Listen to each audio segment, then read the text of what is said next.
What's up, Renegade Nation? Before we begin the video, I'd like to give a big shout out to our most recent Patreon supporters: Christopher Bulk, Sean Silence, Funny Music Man, Connor Nipper, TMA is Nice, Kevin Hotz, Lewis Todd, Kelsey Decker, Baron Paradox, Lee Run Nan, Hannibal Lecter, West 00, James Butterworth, Baz, Mysterious Mage, Daniel Hudson, Brandon Chapman, Brian Nowatchik, Dark LPs, Anthony, Bailey Quinnell, Jasmine36, Lucas Bornschuer, Kevin Mraz, Jocelyn, Brennan Goff, DJ Jams, Meryl Streep's Oscars, Jarvis Folks, Ann Van Leeuwen, AZ1598525, Matthew Perman, Samuel Ward, Osmosis, and Jeffrey Maple. Thank you all very much for your support, and if you want to support us on Patreon, feel free to click the link down below to find out more. We'll see you there.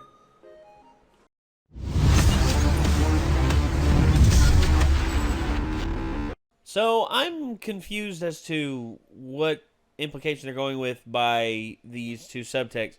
I know One Punch Man, that's obvious. I mean, Genos from One Punch Man, a fairly powerful cyborg from that show. And then there's Marvel's Iron Man, which is War Machine is on there. And there's the War Machine that we have in the Marvel Cinematic Universe, played by Don Cheadle, formerly played by Terrence Howard. But I'm wondering if Marvel's Iron Man is like, I think there was an anime that had that was focused on Iron Man, and I think War Machine was in it. Not 100% sure, but I guess we'll just have to see what they pull from. If they pull from the War Machine in the movies, Genos wins, because Genos is literally like lightning fast. I mean, he's like blowing up like freaking mountains and stuff. I Yeah, mean, he literally can blow mountains up and is super powerful. Whereas if we're talking like some of the War Machine comic book variations, like he has like nuclear armaments, he has he even gets to like bleeding edge level of technology with his suit, which is ridiculous. I mean, I don't know what they're going to do with this. All I know is that we got Genos versus War Machine, and the internet demanded that we watch this because we watched One Punch Man seasons 1 and 2 and had a good time doing it. I mean, I had fun watching both seasons of that show. Again, I mean, me and Nick watched through the first season again after our first set of reactions got taken down. But, well, that is how it is. But anyway, we got the death bell queued up here. Let's give it a watch and see what's up. Here we go. 3, 2, 1. Wow. Sometimes the most awesome heroes aren't born, they're made. Like when I got my shotgun leg. Well, at least some heroes know what to do with their new abilities. Like Genos, the cyborg sidekick of One Punch Man. And War Machine, best friend and understudy to Marvel's Iron Man. He's Wiz and I'm Boomstick. And it's our job to analyze their weapons, armor, and skills to find out who would win a death battle. You ever think about how if there weren't so many villains blowing up fictional places, we wouldn't have so many awesome heroes? Genos was a happy 15-year-old living a quiet life, until his family and town were obliterated by a deranged Too cyborg. heavy to swim. Thankfully, he was saved by a scientist, and Genos had one request. He wanted to be a powerful cyborg too. Weird. I mean, I guess he really liked how the other cyborg violently murdered people. No, this was a means for revenge. Genos set out on a walkabout of justice. Though it wouldn't be long until he found his match in the one and only Mosquito Girl. This bug's making me pitch a tent, and not to keep her out, if you know what I mean. Ew. Luckily, another hero stepped in to save the day. With a bitch slap of the century. Look out! It's the One Punch Man himself! Understandably impressed, Genos asked that Saitama take him on as a student. Caped Egghead here wasn't too excited about having a sidekick, but they eventually became buds. The two were quite the dynamic duo. Genos in particular rose to fame thanks to his adoring fans. Yeah, he's pretty popular with the ladies, obviously. No such luck for Baldy McPuncherson, though. To improve his hero work, Baldy Genos McPuncherson. received numerous upgrades and repairs from Dr. Kusino, the same man who turned him into a cyborg in the first place. Mostly because he can't get out of a fight without something getting blasted off. He's got super durable armor over his entire body, and he can pop his limbs on and off like a friggin' lizard tail. Genos' limbs and body are incredibly strong, able to easily defend against powerful attacks. And the metal that makes up his body has been upgraded to protect against stuff like acid or heat, on top of them boosting his speed and overall power. He has multiple niche upgrades as well, such as an adhesive he can spray from his heels to immobilize foes. Talk about a sticky situation, right, Wiz? Well, he only needs to use the goop if he hasn't already noticed his opponents with his hypersensors or weird cyborg eyes, which can zoom and enhance the most distant of evildoers. Dun dun. His eye can see in infrared or track image signatures. And it can shoot a blast of blinding light. Solar flare! But there's far more weaponry across his body. Hidden blades, arm missiles, and electric shocks just to name a few. With his rocket boosters, he moves faster than almost anyone. And he can even fly. Well, sort of. You didn't even mention that his arms have freaking cannons in them. These are his incinerators, powerful blasters of fire of which he can control the size of the resulting explosions. And slapping both arms together makes the more powerful Spiral Incinerator Blast. Then there's his Ultra Helix Incinerator. If only I had 2 shotgun legs, I could put both of them together for an Ultra Leg Blast. How physics How work. would you even aim? Oh, I mean, it's not that hard. All you do is first you lift one leg like this, and then you just lift the other one. Oh, God, I fell on my keys. Anyway, the incredible energy of Never his Ultra again will Helix Rock incinerator Kenny comes directly from a keep power core went round housed and in his rocket. chest, which powers most of his tech. But even with so much firepower, his physical attacks are awesome too. Like the time he jet drive arrow kicked this Elder Centipede asshole so hard in the teeth. His incinerators are powerful enough to eradicate monsters, buildings, and even mountains. By using the smallest mountain in the world as a reference, the size of the damage and the fact that he vaporized that thing makes it a feat worth 66 kilotons of TNT. Not only is Genos strong, he's incredibly fast, moving faster than the human eye can see. He targeted and struck this city-destroying meteor rocketing through the sky. And those big boys are no joke. What big boys? Meteors! Those things killed the dinosaurs. Well, the fact that he was able to actually hit the big boy, not just target it, means he must have been moving 200 times faster than sound. Genos is badass enough that he can survive getting hit with his own incinerator cannons, on top of managing to withstand getting crushed by mosquitoes. Like, a shit ton of them. By measuring the size of that swarm, we deduced he's being crushed by 65 trillion mosquitoes, a combined weight of 358,000 tons. Please God, let me go anyway but that. While a skyscraper-sized bundle of bugs is impressive, Genos has also withstood a runaway train slamming into him. Luckily, it didn't make a dent on his power core. Without that, he wouldn't be able to do pretty much anything. Right, the power core is unfortunately the core of his weakness as well. Oh, I was just about to do that one. Anyway, one time, Genos tried to use that core to self-destruct just to kill that annoying mosquito chick.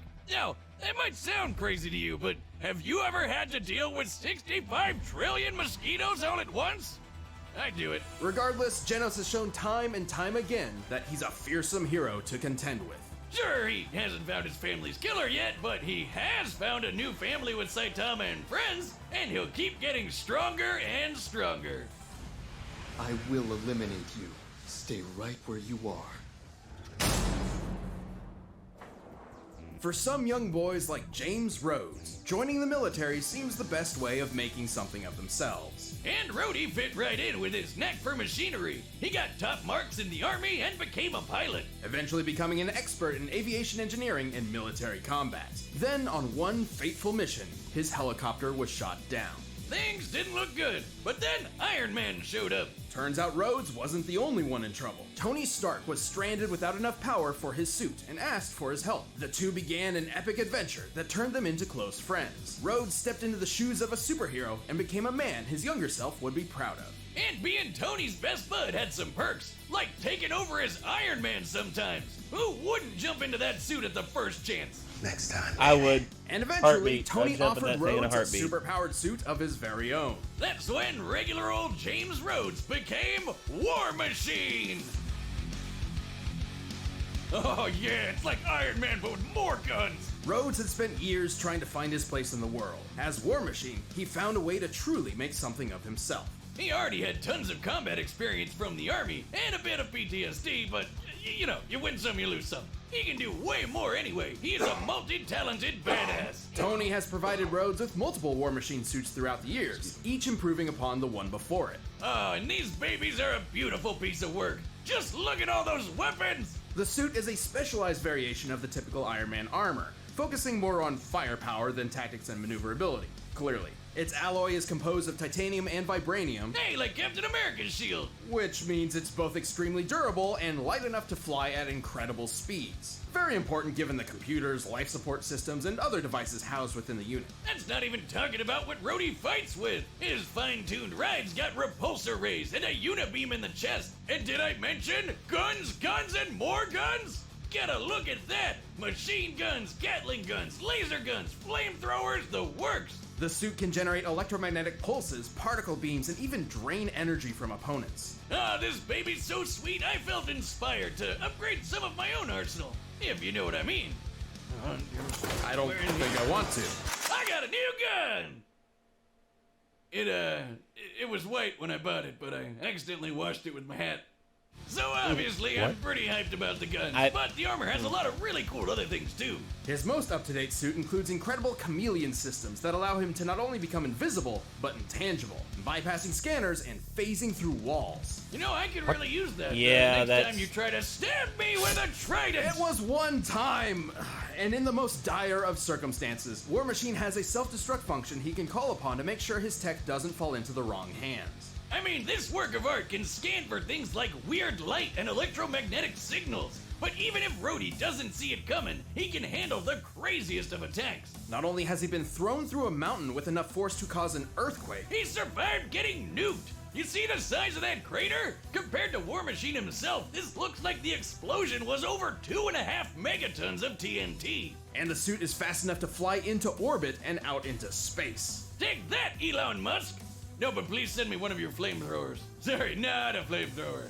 I see you. Given how it only takes War Machine about 10 seconds to exit the planet's orbit, and measuring the distance he's traveled, this puts him at flying speeds over Mach 620. And while he may be speedy, Rhodey's also strong enough for his hits to be the first and last. He's lifted cars, thrown tanks, and tossed a dude so hard he destroyed a spaceship. Not to mention the fact that Tony created the War Machine suit to be on par with his own Iron Man suits. And remember, Rhodey even acted as Iron Man for a while, so plenty of what Tony can do. Defeated he can Storm, do too, like from the including X-Men the Storm? time Tony blew up a Yeah. massive rock the size of Manhattan. Of course, everything he's experienced as a superhero and in the army hasn't exactly been the best for his mental state, which has unfortunately left him with pretty drastic cases of PTSD and survivor's guilt, even sometimes feeling he's not worthy of the high-tech armor he wears. But he'll push past it to rescue his friends as well as the rest of mankind. Time and time again, Rhodey's proven that Tony isn't the only armored Avenger.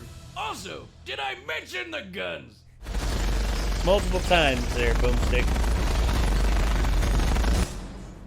So where does he hold all the ammo? All right, the combatants are set, Magic. and we've run the data through all possibilities. But first, Hymns. So, yeah, once they drug all that stuff out of the comics, I kind of feel a little bit better about War Machine's chances. I think War Machine's got it. Because the most popular iteration, like in the movies and stuff nowadays, like I was just like, there's no way. Oh, he's grounded very hard in the but- movies. So they measured that blast that he survived as like 2 megatons. Well, I mean, the mountain that Genos destroyed was measured. They measured it like 66 kilotons. So megatons, way Megatons are bigger, way than, more. way bigger than kilotons. So Yes. that makes me think that he's going to be able to survive literally anything that Genos throws at him. Yeah. The only thing I think Genos has the advantage in is speed. But See, like I that's don't- like pure combat speed. I don't know, whereas, 'cause whereas like They were talking about flying around the circumference of the Earth or whatever, like But- Mach 600 and but that's whatever, like that's like flight speed. That's in like full flight mode, like trying to get there. Whereas in combat, you know, the agility thing, I mean, I think Genos has the advantage in close quarters combat, but then again, you're trying to get close to War Machine, who has more guns than pretty much half the arsenals of half the armies in the world. There's something I kind of want to happen, and I'm going to go with Genos for that reason. But, Okay. And I think that it's going to come down to him actually deciding to activate the self-destruct, and then Genos may be like injured from it, but then the Doc comes along and just puts him back together afterwards. Yeah, I can see that because that's always what happens. Yeah. Always. Jesus. He's just like, Dr. Kusino, he's like, how many times have I put you back together, Genos? He's like, I've lost count, sir. It's like, that's not good. That's not good. Mm-mm. All right, one more time. Come on. All right, well, you're going War Machine? I mean, I feel like I have to based on the information they presented. You're going Genos. I'm kind of biased, but yeah. I'm probably going to go So, War Machine as 100%. well. Well, I mean, at first when I saw the title, I was like, this is a joke. Like, because sometimes, I mean, rarely they'll have battles that just don't make sense. I mean, you're like, Yeah. what Yeah, else like, did you expect? like Dan Hibiki versus Hercule, Mr. Satan, or Hercule from friggin' Dragon Ball. Yeah, that's a no-brainer. I mean, both of them suck. But all right, I guess 2 for War Machine, 1 for Genos. Let's see what happens. Here we go.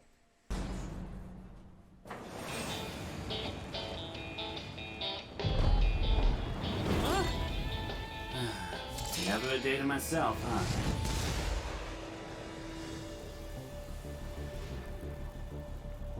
Hey there! Destruction of property is a serious offense, young man. One more of you, huh? Come for vengeance? I'll turn you to scrap!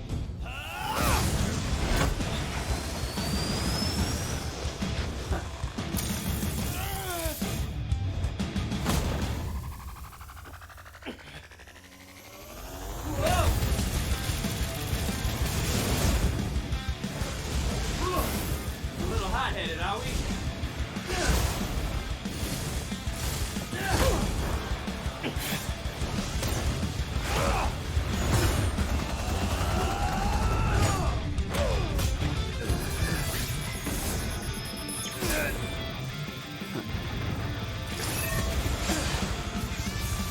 Say cheese.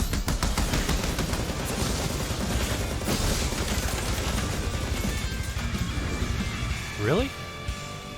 Need a hand? I already have one!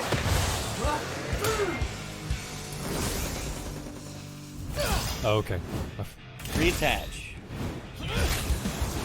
He has that ability now. I don't fall apart that easy.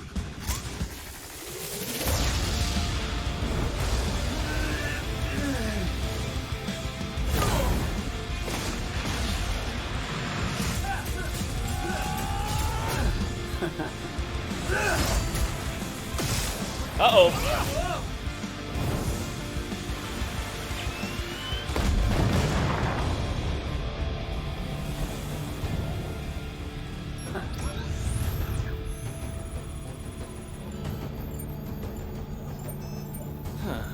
I guess he ran off. That suit was ugly anyway. Ugly! This is my Sunday best!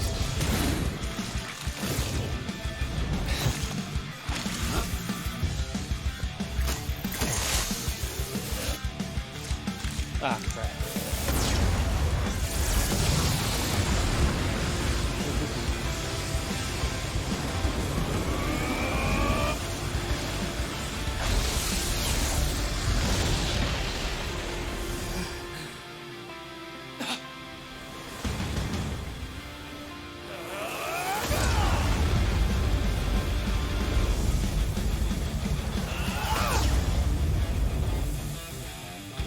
Have the power to beat him, I guess. Come on! Die already!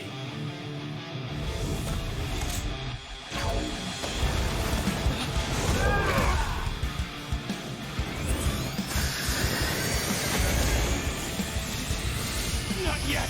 I'm taking you with me!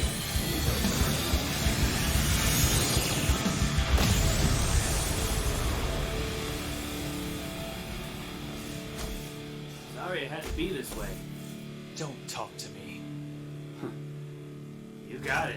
Oh, Damn. Guess you were right. feel like that looks like Genos is Geno more. Genos was certainly a serious threat in the field of battle. However, Rhodes held a solid advantage in many different aspects. He's had years of training in the military, even before becoming a superhero, which means he's been doing this for way longer. Stratagems aside, let's compare their power output. At his best, Genos had kicked the Elder Centipede backward. Which was freaking huge. According to an interview with a One Punch Man manga illustrator, Elder Centipede's body measures 15 meters wide. With that and scaling to its surroundings, we determined its full size to be over 700 meters long. The force to knock aside something this large would have to be over 15 megatons of TNT. But War Machine's got the edge over that. Remember the giant rock that was the size of Manhattan? Taking the square footage of Manhattan and the height of the rock, we found that the energy it would take to shatter a rock of this size comes out to over 280 teratons of TNT. Holy crap. Way more than Genos knocking around the big bug. War Machine's orbit-breaking flying speed proves he's a lot quicker too. But even if he could get a hit in, Genos had no way to counter Rhodey's energy draining tech and Ghost Chameleon mode. Genos was certainly a powerful contender, but War Machine's overwhelming firepower and high-tech abilities were just too much for the teenage cyborg. Yeah, War Machine was on the road to victory. The winner is War Machine. Okay. Thank you for watching this episode. Like, I feel like that, like, chameleon ghost thing is a little bit much. I mean, to be able to phase through solid matter, like, I mean, It's That, a yeah, little that's a bit much. unbelievable. like, the Flash has to, like, vibrate so fast to, like, his molecules pass between them. I mean, that's like... Oh. Gray versus Esdith. Okay. I have no idea who either of them Gray from Fairy Tale. I don't know Esdith, but I've seen a little bit of Akame Kill. Sorry.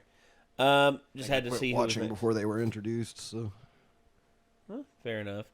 Well, you knew Fairy- enough about s- these. Same two. thing with both animes. So. Well, you've seen both of the. You know about both of these. You know, Genos and War Machine. Obviously, I mean, yeah. I mean, I'm just talking about those two. But- I don't know anything about them. So much shenanigans happens in comics anymore that's like, yeah. I mean...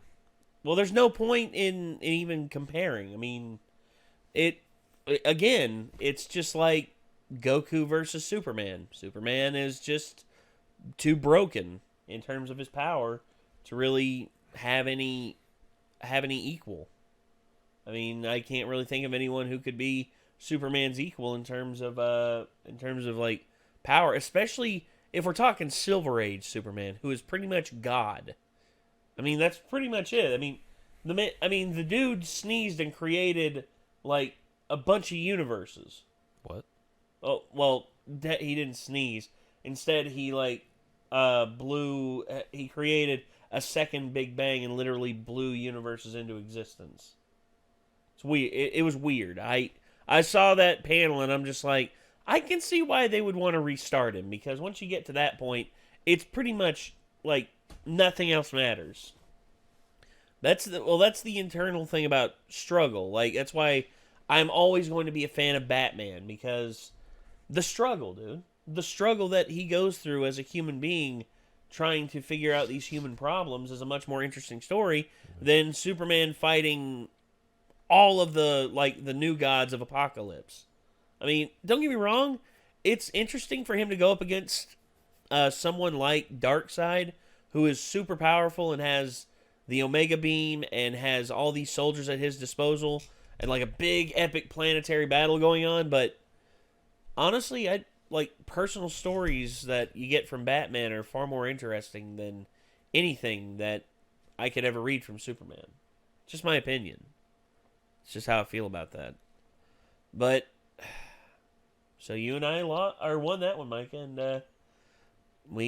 War Machine, given all the evidence that was shown, I think it was hard to make an argument against. Now, I get where Nick was coming from. I mean, I do enjoy Genos better as a character than I do War Machine. That's not any slight against his representation in the Marvel Cinematic Universe, but yeah, I find Genos to be a much better character as far as he's presented.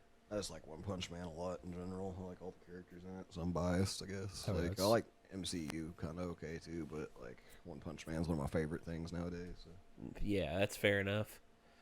All right, well, ladies and gentlemen, Hope you all enjoyed this. This was Genos versus War Machine, One Punch Man versus Marvel's Iron Man Death Battle. And if you all are interested in seeing more, I mean, you know what to do. I mean, you hit that subscribe button, you ring that bell to stay notified. And if you want to check out the original video, link is in the description down below. Feel free to check out more from Death Battle. I mean, they put out new battles pretty much every month. So you can stay tuned for that. And I guess until next time, signing off, I'm Nate. Micah. I'm Nick. See you in the next one, everybody. Peace out.